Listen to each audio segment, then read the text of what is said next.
નમસ્કાર દર્શક મિત્રો, આપ જોઈ રહ્યા છો TV9 ઇન્ડિયા। હવે જોઈએ અગત્યના સમાચાર। સુરતના મૈદરપુરા પોલીસે સગીર બાળકીના અપહરણના ગુનાના આરોપીને હૈદરાબાદથી ઝડપી પાડી કાયદેસરની કાર્યવાહી હાથ ધરી છે। આરોપીના ચુંગાલમાંથી સગીરાને છોડાવી પોલીસે વધુ તપાસ હાથ ધરી છે। આ અંગે મળતી માહિતી પ્રમાણે સુરતના મૈદરપુરા પોલીસ મથકમાં તારીખ 14/8/2024ના રોજ એક અપહરણનો ગુનો નોંધાયો હતો, જેમાં મૈદરપુરા વિસ્તારમાં રહેતી 13 વર્ષીય સગીરાનું અપહરણ થયું હતું। આ અંગે ફરિયાદ નોંધાતા પોલીસે અલગ અલગ ટીમો બનાવી તપાસ હાથ ધરી હતી। સીસીટીવી કેમેરા અને ટેકનિકલ સર્વેલન્સની મદદથી તપાસ હાથ ધરી હતી।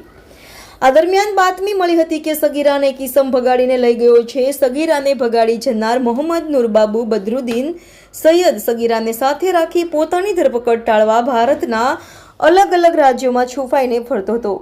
આ દરમિયાન પોલીસને બાતમી મળી હતી કે તે હાલમાં હૈદરાબાદ તેલંગાણા રાજ્યમાં છુપાયેલો છે, જેથી પોલીસની ટીમો હૈદરાબાદ પહોંચી હતી અને આરોપીને ઝડપી પાડ્યો હતો। પકડાયેલા આરોપીના ચુંગાલમાંથી 13 વર્ષીય કિશોરીને છોડાવી હતી। હાલ તો પોલીસે આરોપી વિરુદ્ધ ભારતીય ન્યાય સંહિતાની કલમ 64 તેમજ પોક્સોના કાયદાની કલમનો ઉમેરો કરી તેની ધરપકડ કરી વધુ તપાસ હાથ ધરી છે।